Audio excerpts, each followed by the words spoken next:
Hi, welcome back. It's Laura at Hyperstamper, and today's finished junk journal is this beautiful vintage book cover from the 50s, and it's called Pixie's Playtime. You can see the little pixies here, little children playing. I expanded the spine and used the cover of another book from 1930s called Young Folks' Shelf of Books, and that's because the cover of this book was the same as the back cover of this book. So I'm going to make two junk journals with this cover. So I split this book up to be the back of both books, but the insides are going to be completely different. So I made this cute little bangle here using vintage jewelry and some ribbon to match sort of the fun, playful colors on here. Just a little bit of lace down the sides. Inside, I've kept the original inside page here. And here, this is the original first page of the book and an antique music sheet. And I've got a lot of really fun clusters. There's some silver birch up here. Beautiful plates from these children's books. This is a vintage map of the United States from an encyclopedia from the 40s. And this is a gorgeous plate out of the 1950s Polish embroidery book. And that beautiful purple is still as vibrant today as it was almost 70 years ago. So I just love that. There's the rest of that fun vintage map there. And look at this pretty page out of this children's book. I just love it. And this is an antique book spine here that I turned into a belly band. And this is a beautiful piece of linen. Look at this. Isn't that stunning? It's a pretty heart-shaped piece. And that is quite old. And I didn't glue it or attach it because somebody might want to use that for something completely different than how I would do it. And I don't want to spoil it for you. Another fun cluster up here. This is another one of the original pages from that book. It's kind of funny. This is just a vintage recipe book page. I love, you can tell right away it's right out of the 50s because of the outfit. And this here is a lovely ledger page from the Beacon Lodge from the 1960s.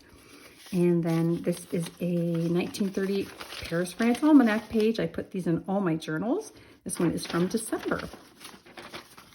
And I've tucked it inside a pocket that I made out of an antique book page here on top of an 1850s history book, Eastern Europe. And this one is France. And then this here is spectacular. It's a 1946 cover of the Theater Arts magazine, and that's Gregory Peck and Beatrice Straight. How fantastic is that? I love it. And the advertisements on the inside of the cover here are really fun to read as well. Just really telling of the times. There's that blank ledger page.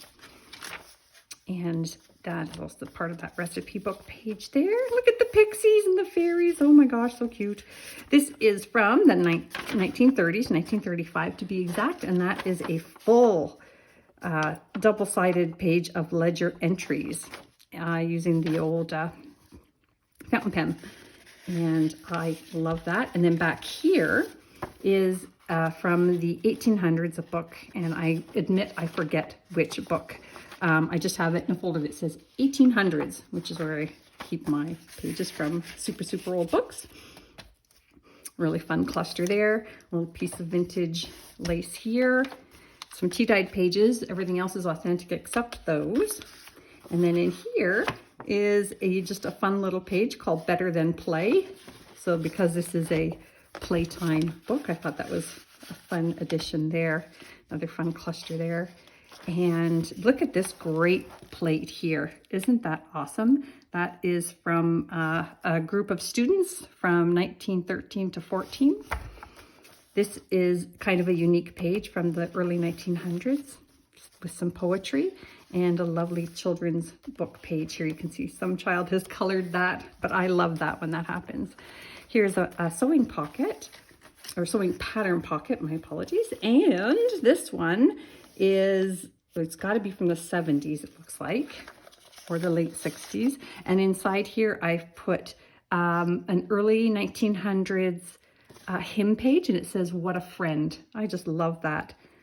So that I put in there, and you can stuff all kinds of things in this sewing pattern pouch here.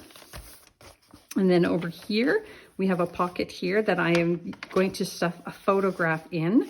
But when you order the book, please let me know what kind of antique photograph you'd like. People, scenery, whatever. And I will do my best to fill that. And that's on top of an 1800s book page called Sunday Reading for the Young. It's really lovely. And we've got another journaling spot here and on the flip side. And look at this cool little cover of an vintage recipe book. It was one of the little ones that the flower companies would have given out. Good things to eat. Fun. Look at these clowns on this 1920s book page here with the instructions on how to use your fingers to sing the songs and the poems to your kids. Here's a great page out of that wonderful photo album I've been collecting. That's Joyce, her pen friend. We used to call them pen pals, but back in the 30s they were pen friends. And that's from her pen friend in England. How fun is that? I'm getting to really know Joan, the author of this photo album that was abandoned, unfortunately, but I'm sending her around the world, her and her family. This is from the 1928 Billboard magazine, and it is just so much fun to read. All the different acts that were back in the day and how you can hire them and where they're playing and all different kinds of vaudeville and carnival things. This is from 1950. It's a full page piece from there, from Girls' Own Almanac. And that is from 1924, that wonderful postcard there. And then more original pages from the Junior Classics book. And look at this coming up here, 1950s postage stamp collector's page. Another antique book page here. Oh no, sorry, this is from the Nielsen Chocolate Company. And this was hand typed, and it's a brownie recipe. Isn't that cool? I've had quite a few of these Nielsen recipes, and I'm down to just a handful. These are vintage, two different vintage books. This one is a bird book, and this one was a botanical book.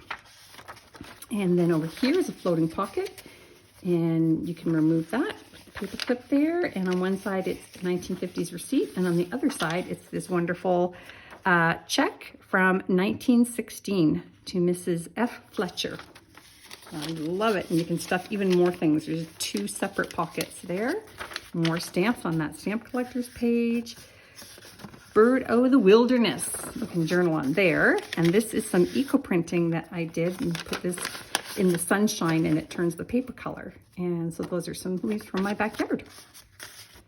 Two little 1920s stubs here from the Delaware Lackawanna Grand Western Railway Company.